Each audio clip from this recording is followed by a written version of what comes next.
And welcome back to Takeover Tuesday. I'm your host, Benner from Blackmont Distro, and I am joined with the awesome horror illustrator, author, graphic artist, awesome artist, Steve McGinnis. Steve, how you doing, my man?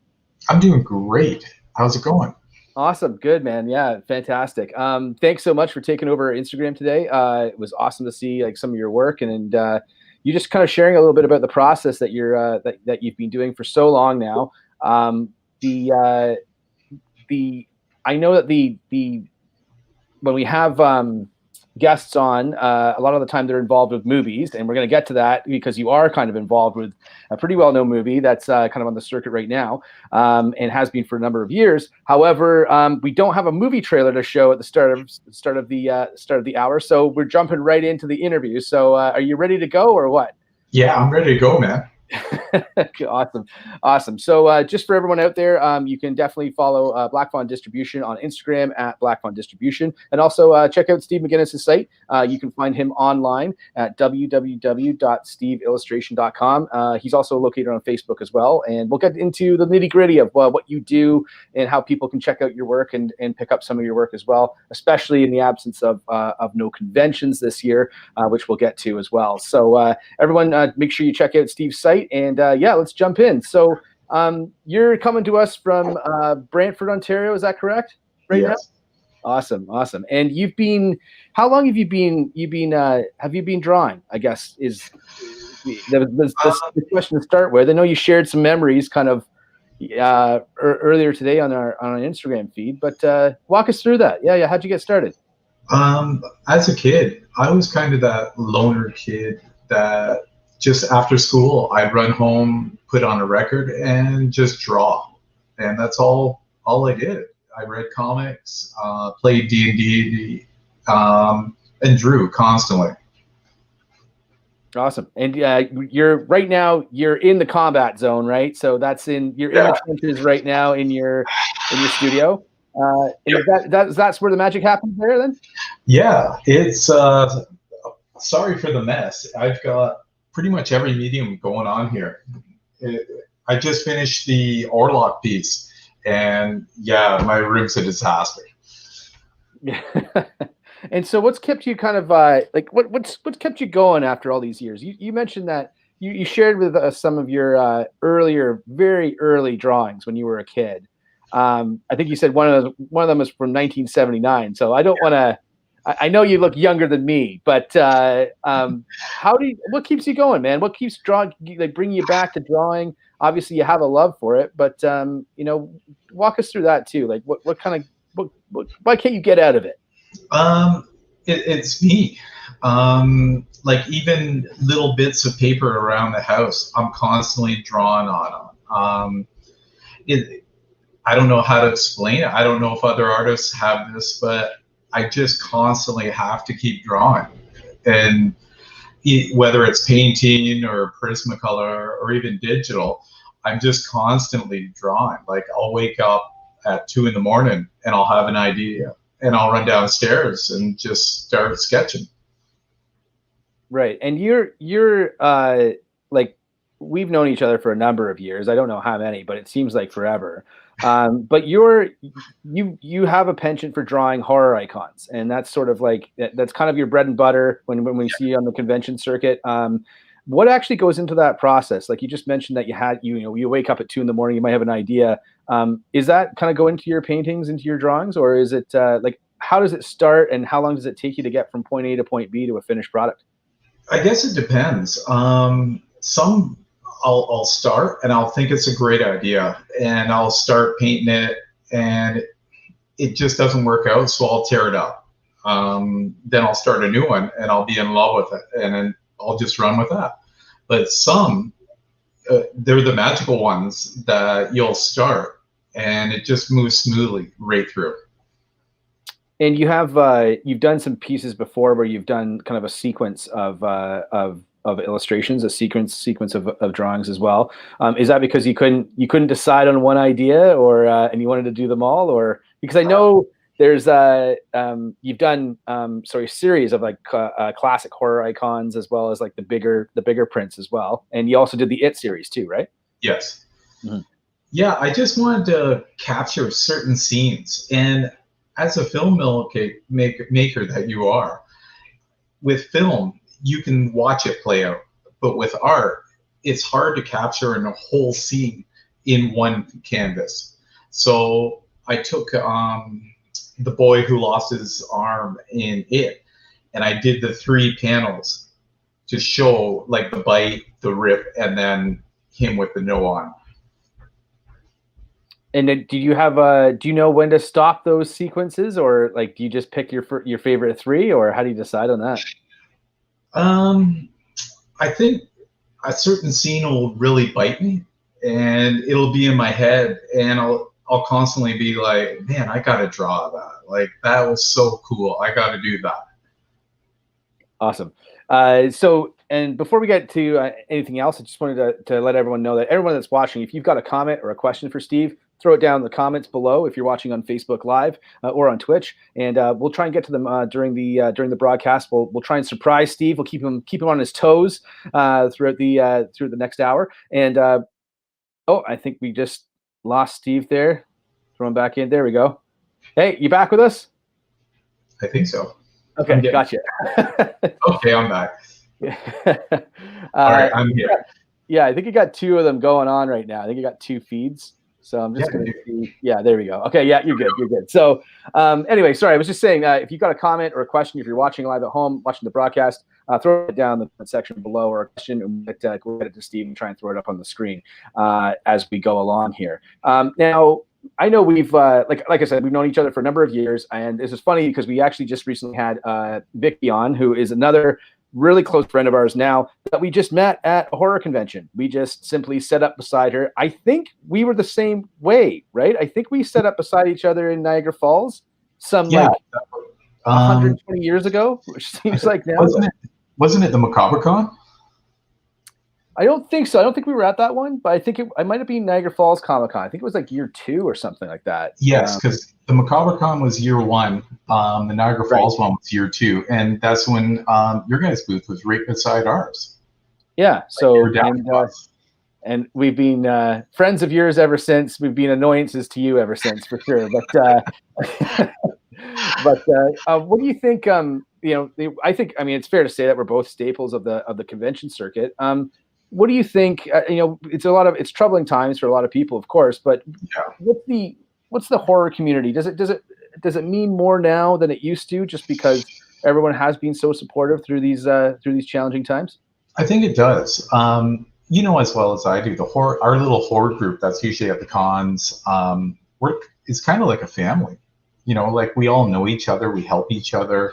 I love seeing everyone at it, and I think everyone tries to help each other, especially now. Like without the cons, a lot of people have lost revenue.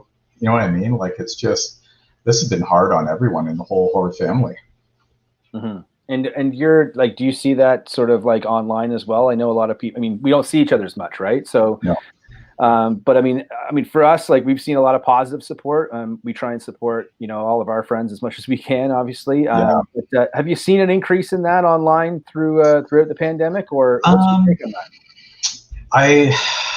It comes and goes in spurts. Like with my books, I'll see like all of a sudden someone might have advertised them, and I'll get like 20 orders, boom, and then nothing, and then maybe I'll get some print orders, and then maybe I'll get a painting order. But other than that, no. Nothing like the con business. Yeah, because it's more tactile, like in person, and spur of the moment, and people visually know what it is, right? So they can see it and hold it, and My problem, I think my problem. What was cool to see you showing off like some of your work today was my problem with art online is it's hard to gauge, to get a sense as to how big it is. Right? Yes. Because you just see the image, and we're so used to seeing sort of like digital images that it could be, the size of a full wall, or it could be, the size of a postcard. It's hard to tell. Do you have ways that you can kind of like show that off? Do you do videos yourself to basically show how big the pieces are? I haven't. I usually take like with a big piece, like the big Pennywise one back there. I'll take a picture once I'm done painting it with me holding it, just to show the scale. Because you're right, you can't tell. It could be 11 by 17, or it could be 2 foot by 3 foot. And so, yeah, I usually take pics with the big ones. Yeah. And you mentioned working on your books. So let's tell people about that. You started a series of books called Rise of the Harvester, and started publishing those in 2014. It's currently a trilogy of books, I guess, or three books, and you're working on currently on the fourth one. Tell our audience just where'd that come from, man? And I know that's your passion for sure, because you love horror icons, and this is your horror guy that you Yeah. did you write the story for this as well as and so you did everything front to back, like the story as well as the artwork? Yeah. Yeah. Actually, book 2 kind of came before book 1. What happened was, I think it was the con that we met at. Was Kane Hodder there? I think so. Yeah. Okay, Yeah. so you'll probably remember this. Lee and I were at the booth, and there was people walking by with like real machetes and axes and everything for him to sign. And like, they were real. They weren't staged or anything, because they were showing me at the booth. And Lee and I were talking. We're like, man, what if one of these guys like snapped in cosplay started chopping people? Like, how long would it take for people to realize that this isn't cosplay? Like, someone's losing their mind and killing people at the con. So I thought that'd be a great movie or book idea. So I started drawing that. And then I had to come up with a really menacing slasher killer guy and give him a backstory. So I had book 2 written. And so then I had to write book 1 to get into the Con of the Dead, book 2. And kind of carried on from there. And where can people pick this up if they want to check out? You can order it directly through me at Steve McGinnis for Illustration, or reach out to me at my fan page, Steve McGinnis Illustration on Facebook. Just reach out to me, and yeah.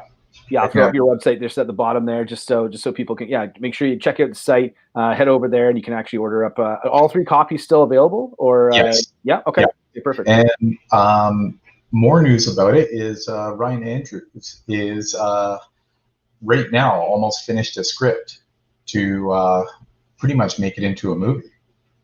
Hopefully, awesome. Fingers crossed. Yeah, for those of you who don't know out there, Ryan Andrews is a successful filmmaker. Did Save Yourself, as well as a number of other projects. So yeah, that's awesome. And any idea? Do we have a timeline for that, or is it just something kind of like a sort of a dream project that you're just kind of just chipping away at? We've been working on this over the pandemic, and as you know, there was another script made through Horror Equity Fund, and it was kind of out of my hands. Something happened with Horror Equity where they had to dissolve the business, so the script was gone. And so then Ryan and I started talking, and he helped with the first book, and he really likes the character. So we both thought, well, yeah, this would be a great. I worked with Ryan on a few projects. He's awesome, and he's a talented writer. So I thought this would be great if he was to write a screenplay for it. Awesome. Yeah, and you're also working on another project, which is this. What can you tell us about this other project? You know the one I'm going to talk about, but is this out yet? So you're working on like a graphic novel adaptation of the I guess now cult classic or new cult classic Terrifier. Is that right? Yeah. It's going to be 3 books. It's an adaptation of the movie. I've had some. Like Damien, the director, pretty much like he's the creator of Terrifier, was great enough to allow me to have a lot of freedom in the book, so I could like fill in. There's a part in the books specifically that I was talking to David, who played Art, and Damien, and we filled in some spots in there that they couldn't do with film to kind of show some certain scenes. So it was really cool. And book 1 is done, and the revisions are done. So hopefully soon there'll be an announcement about when the book's coming out. And is that something you start? Like, when did you start that? Like, is that something you obviously finished it in quarantine or lockdown or whatever we're calling this now. But did you start it going into lockdown or what? No. Damien and I was working with him on a couple things for Terrifier 2, and we were kind of bouncing the idea, and then all of a sudden he texted me and said, "Can we give you a call?" And him and Phil, who's the producer, gave me a call and asked me, "Would you like to do the adaptation of the graphic novel?" And yeah, for sure. I was completely on board, and that was August 14th. And I didn't realize how long the movie was to adapt into a graphic novel. Like I've only done graphic novels that I've written, so I knew kind of how long it would be. But adapting a graphic novel from a movie is considerably bigger than what I thought, because I wanted to get it out before Halloween to get that Halloween kind of rush. Yeah. And I just missed the Halloween. So I illustrated 62 pages, did the inking, coloring, lettering, and everything, got it out just past Halloween. So we're going to get it out for the Christmas rush now. Yeah, that's fine, right? And plus you got Halloween 2021 when people actually hopefully be able to go out with different kinds of masks next year, which is what we're hoping for. So you're in line with that. And you said there's 2 more books coming out Yes. after this initial one. Awesome. Yep. Awesome. Great. And that like we're talking about collaborations, right? I mean, we've collaborated for sure. Yeah. On a bunch of stuff. Yeah. But like, how did you've also collaborated with Deadly Grounds Coffee. We had Brad on a few weeks ago as well, just talking about his business, Deadly Grounds Coffee. If you haven't tried it, check it out. They're out of Curtis, Ontario, just outside of Oshawa. You would live and die by that coffee. So do I, right? So yeah, I love, especially Never Sleep Again. That coffee is just the best. So I was gonna say, I've got a bag of Never Sleep Again right here. No way. Your artwork, right? That's awesome. That's my favorite roast. This is the best coffee. Like, it smells so good. If you like coffee, you need a bit of a jolt in the morning. Like, I cannot recommend it enough. Go online. I think if you order online right now, I think you get 15% off too. So, not to give them too much credit here. This is your interview, Steve. But you're paramount to that. You've done, how many labels have you done for those guys? Wow, probably about 5 or 6, maybe 7 or so. Yeah, I've done the Joey Jeremiah one, Easter. I did the ones for the Rue Morgue show. Remember that? And Never Sleep Again. Yeah, probably about 6 or 7. And you like, you've done a lot of work for other companies and that sort of stuff as well. Like, you did some of the graphic work for and the posters for Blood in the Snow Film Festival. When did you start collaborating with businesses, and how did that come about? Was that just kind of a happy accident, or is that something you kind of went out and searched for? I think it was mostly the cons. Like, when you do the cons and you're kind of like networking and talking to people, and everyone's hanging around and they see what you can do and you see what they can do, and then you're kind of like, hey, could you, I'm doing this project, would you be able to do this for me? And then we kind of get talking and things happen. That's what's great about the cons. Like, even if, let's say, you just make booth, you could have a few other jobs after the con's done just because of that. Right. And yeah, I know, like, when we were talking to Vicky a couple of weeks ago, like, that's what she said too. Like, she said that it's great marketing piece for her, but she does way more in custom orders after the fact than she would at the time, because people want that kind of custom edge to it, or they want to think about it because it's such a large purchase and it's such a more substantial piece, right? For sure. So that's great to hear. That's great to hear for sure. Now we have a little part of this show called Rapid Fire. Okay, so we're going to start that right now. These are we got a bunch of questions for you. Okay, so you've taken over our Instagram all day. You've kind of posted whatever you wanted to post, and now it's your time to get into the seat with some hard-hitting journalistic questions coming at you. Are you ready? Okay. Let's so before we get started, just want to say that this section is brought to us by Wellington Brewery, which sponsor Black Fawn Distribution. They give us these Hell's Lagers, which keep us going, yes, during a pandemic or without a pandemic. It keeps Black Fawn Distro going all the time, and that's how we're able to actually do these interviews and these Takeover Tuesday interviews. So let's get going. I'm going to start you off with something light, okay, something easy. But hey, rapid fire, help us out. What's your favorite horror film of all time, and why? The Thing. The Thing. Okay, Judge. Wow, that's the fastest answer we've ever had on this section. Oh, hands down, that movie, the tension in it, like the special effects for the time, like no digital, just all practical special effects, and the tension in that movie. You could cut the tension with a knife in that movie. Like, it's the perfect horror movie for me. If it's on, I'm watching it. So that's one of those movies that, like, even if it's halfway through on TV, oh yeah, you hit it on a channel at that spot, you'll end up watching the whole thing. Yeah, that or Jaws, or if it's on, I'm watching it. Okay. Again, that's the fastest. I'm gonna make a note of that. Steve McGinnis, fastest answer ever in this section. Okay, so now we were talking earlier in the day about like, you know, our likes, dislikes. What are we into? We both grew up in the 80s, right? We're both classic WWE wrestling fans, right? So listen, let's hey, you got to pick one. You're a big fan of WWE's The Undertaker, who isn't, right? Who recently retired this past Sunday. If you could pick one of his matches to rewatch with yours truly, me, which one would it be? Wow. Him and Mankind. So the Hell in a Cell? Hell in a Cell. That was hands down the greatest Undertaker match. Wow. Like, Mankind goes through the cage onto the tacks. You think he's dead. Like, man, that was a match. I just saw an interview when he was on Stone Cold's podcast, and they were talking about that match. And he said that so Undertaker basically said, you know, he didn't want to sound cheesy, but it was the only way he could explain it. He felt like he had an out-of-body experience when he threw like Mankind off the cage, because he said he saw everything in slow motion, and it was just surreal, right? And he said I don't mean to seem hokey or anything. It's just that's the only way I can describe it, because it was such a weird, like, no one had ever done that before. Like, no.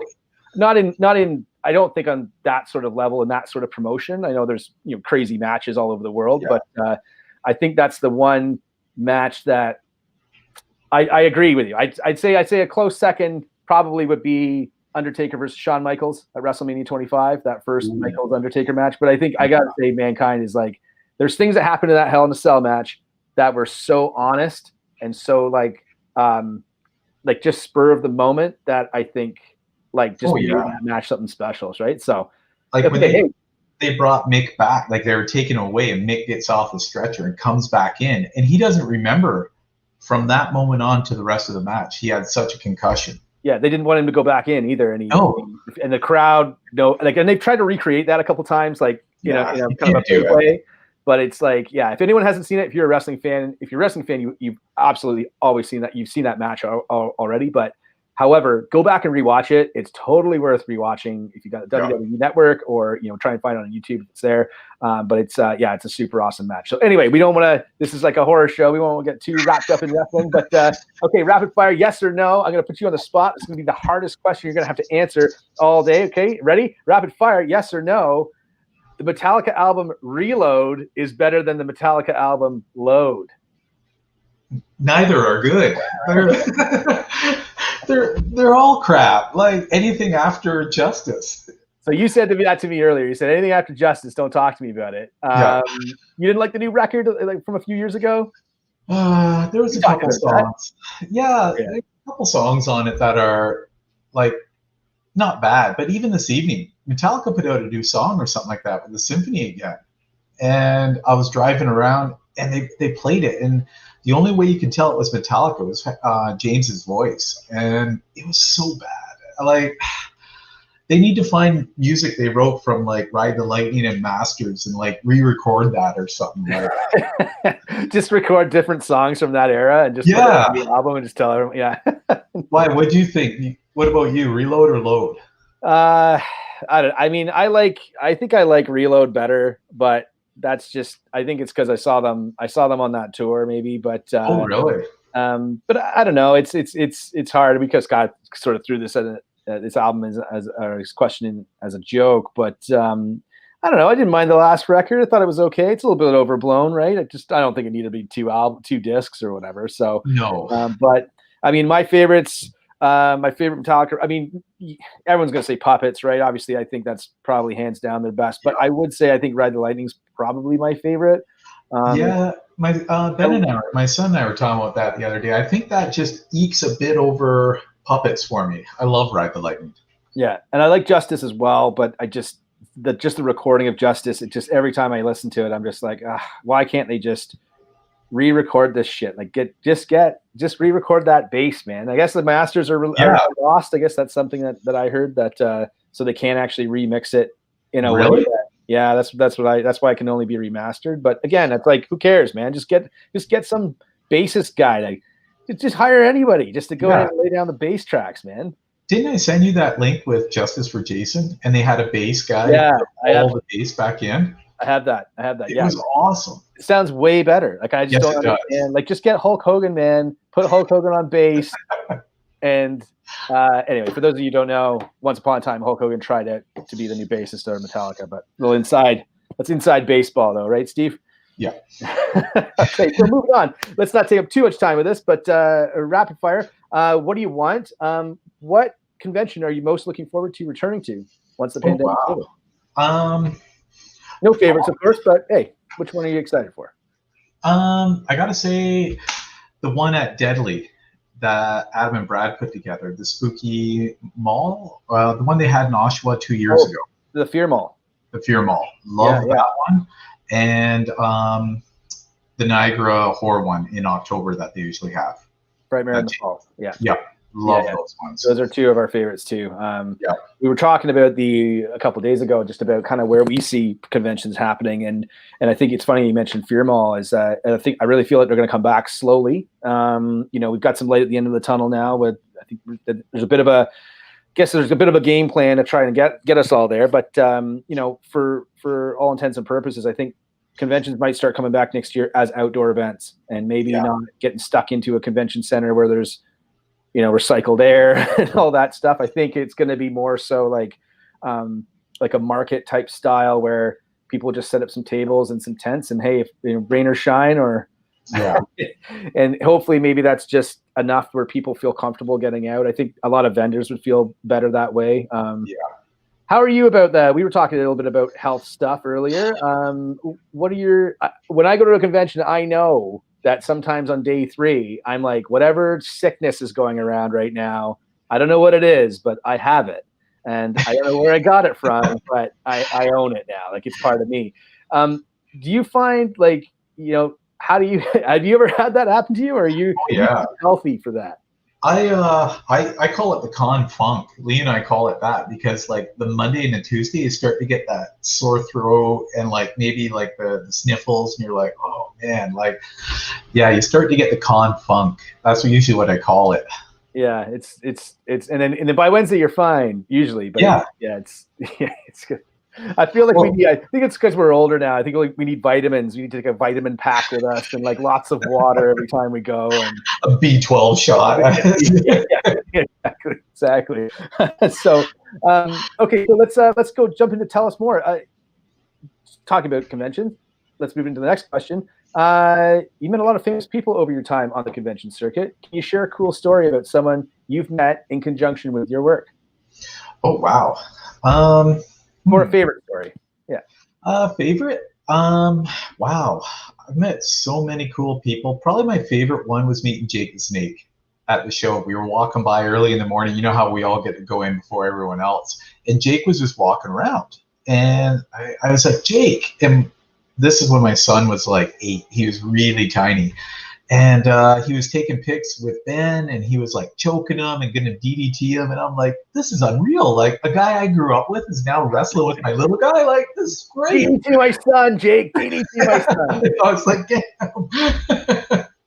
Even though Ben had no idea who he was, I'm like, do you know who this man is? Like, wow. Ben was just like kind of like, yeah, I'll take a pic with him. But does he know who he is now? Have you educated your son appropriately, Steve? Yes. Yeah. We've watched many matches now. Jake the Snake never held the WWF championship in his tenure, which is, like, in my opinion, criminal. That's a crime.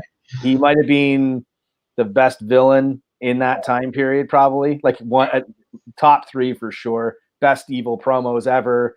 That guy cut a promo? Wow. If you haven't seen the if you plant rice grows promo, from Jake the Snake, I highly suggest you go check it out. It's one of the coolest things you'll ever see, and one of the coolest deliveries. But that guy's got an interesting story. If you don't know a lot about Jake the Snake, it's a fascinating story, tragic, but also I don't know what you would call it. It's not really tragic. It's just it's difficult for sure, but it's an interesting. It's definitely worth researching a little bit because it's fascinating as far as what he went through and where he kind of came out on the other side of it. Right? Yeah. Did you watch that movie that they made? I haven't yet, but I watched the podcast he was on. It was like a 3-hour podcast, and it was like, it's pretty in depth, and it's like stuff that I didn't even know. And then you kind of look back and you sort of get an idea as to why he was like that. I mean, again, he's like kind of taking a challenging situation and channeling that into something that was, at least gave a lot of people entertainment. But hey, I think I speak for both of us when we say, like, you know, I want to say we're glad that he's okay now, and that he's kind of like come back. It's just it's awesome to see him still in wrestling, which is great. In rival promotion now, AEW. So awesome. which is great. Love AEW. Steve, we're gonna have you back on at some other point, and me and you are just gonna talk wrestling for like an hour. We'll get some other guys involved because none of the Black Fawn guys really follow wrestling like I do. So we'll get Johnny from Bloodbath on. He's a good wrestling guy. Nice. Yeah. So anyway, and hey, bonus question. So we've got now. Listen, I know this section is brought to you by Wellington Beer. Obviously, you're not a big beer guy at all, but hey, you're stuck on a desert island, right? And you can bring one beverage with you other than water. What you bringing? White chocolate mocha, non-fat, no whip, Starbucks coffee. Wow, take that, Deadly Ground, Starbucks. I'm going to get a message from Brad in about 2 seconds. Yeah, I tell you right now, Brad just spit out his coffee all over his computer screen. Okay, well, thanks a lot, Steve. That's the end of our rapid fire questions. So thanks for being such a good sport. We try and make them a bit fun on here just to kind of break up the tension of our hard-hitting journalistic questions. But hey, let's talk about, we've talked a little bit about the pandemic and kind of what's going on. And, you know, we've been trying to kind of have on at least what we can do to have on other small business owners, entrepreneurs like yourself, artists, just to talk about challenges and that sort of thing. I think it's a little bit maybe easier to talk about now than it was a few months ago. I think there's a little bit more certainty there in the world, which is great. But what do you, what challenges do you face, do you think, as an artist or just artists in general? And how can we better support? I think as an artist, it's hard to get out there and get your name out without the cons on. I think the bigger artists, or in the bigger, the Clive Barkers, everyone, they have the majority of the share for advertising and everything. Everybody knows them, but people still keep going to them, which is fine, to support them. But it's the smaller artists need the support to get up to that level. So support the smaller artists, I would say, like when they're posting stuff, if you like it, buy it. You know what I mean? It's a one of a kind. If you see something you like of an artist, get it. It helps the artist. And at the same time, they can produce more art then after. So it's kind of a trickle down effect that way. Yeah. And also as well, like it's important to note as well, like when you're buying directly from a small business or an entrepreneur, artist or anything like that, like there's not a lot of middlemen in there that are taking a cut or a piece or anything like that. The majority of that profit, minus expenses, of course, goes towards the artist to kind of, I don't want to say put food on the table, but amongst other things, right? Yeah, like if someone purchases a painting from me or whatever, I support a small business after because I send my son to music or CrossFit, you know what I mean? And so we give it back to the community. So it's kind of like one big cycle. They buy it from me, and then I just give it right to whatever my son wants to do. Yeah, and one of the things that I've been trying to kind of that I had suggested to me through a friend of mine, and I've been trying to pass on as well to anyone out there, is like, hey, for Christmas this year, like, it might not be big giant family gatherings for Christmas, but we're still going to see people. People are still going to drop gifts off and stuff like that. But if you're thinking about buying a gift, try and buy a gift from a small business. Or try and buy a piece of art from someone like yourself, because it'll mean the same amount, and it'll probably be more exclusive as well if you get something cool and original that isn't actually, you can't buy it on Walmart or Amazon or anything like that. So, and you'll be kind of getting a really cool gift that's unique. And hey, who doesn't like horror? There's tons of horror fans. Every family has a horror fan. And you also do a lot of music stuff too, right? So you the Ramones today. Big inspiration for yourself when you're drawing, but do you flip from like, because you didn't always do music as pieces for your art. When did you start that? I was just I was kind of, I don't know, I get into slumps every now and then, and I had to get myself out of a slump. And one night I was just listening to Cowboys from Hell, and I thought, I'm gonna draw Phil. And I just picked up the pencil and just started sketching Phil, and it turned out great, and I really liked it. And I thought, okay. And then I did Iggy and Johnny Cash, Keith Richards, of course. His face is awesome to draw. And I've done Slipknot, the Ramones, so yeah, it's a lot of fun. And how long does it take you? Like I've seen, so in this kind of the same style, you did one of Ed Norton from Fight Club, Yes. Yeah. which I bought from you. It's hanging Yes. in my living room because That's awesome. Something about Ed Norton when he's working and he's like all beat up and he's got the smoke hanging out of his mouth, I think is like the quintessential picture of people working in a cubicle, a 9-to-5 job, which I have done. So how long does it take you? Like that's kind of similar to the music styles, the music pieces that you've done. How long does it take you to do one of those from front to back? That one in particular, probably about 8 hours. Okay. That one, they can vary. If it's pencil, like just straight pencil, like just graphite and everything, it'd probably be about 5 or 6. With the color, yeah, probably about 8 to 10 hours. Okay, awesome. Yeah, I think Gabe bought he bought the Tyler Durden one. Yeah, he bought the Brad Pitt one, right? So yeah, I haven't seen that hanging in his new place yet. So I'll get on him next time I see him. I'll say he needs a photo of that up. Yeah, message him now about that. Yeah, message him right now. He's doing it in. Let's give him a call.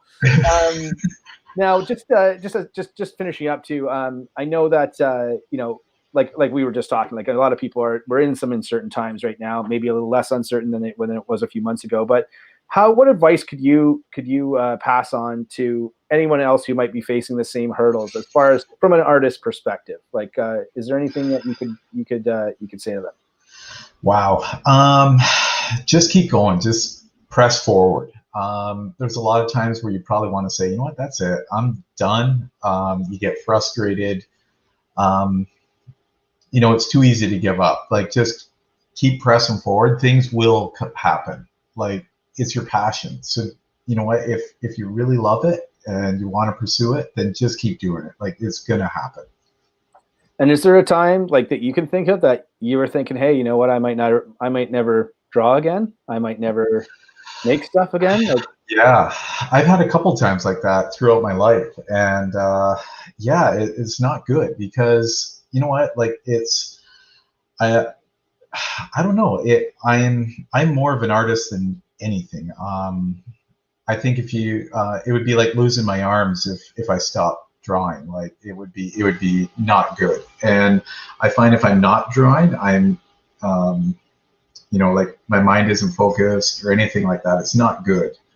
And so any other artist in that position, yeah, keep it up. Keep your craft going.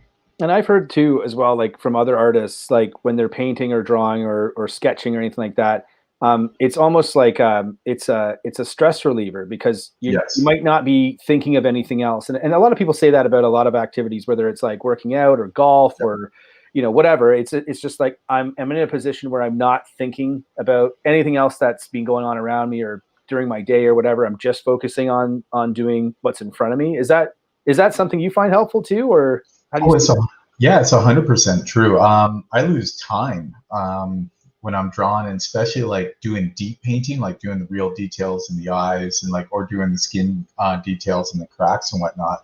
I could jump on, like if Lee and Ben go to bed at 10, I'll jump on the painting and I'll think I've been on there for an hour and I'll look and it'll be 2 a.m. Like you just lose time.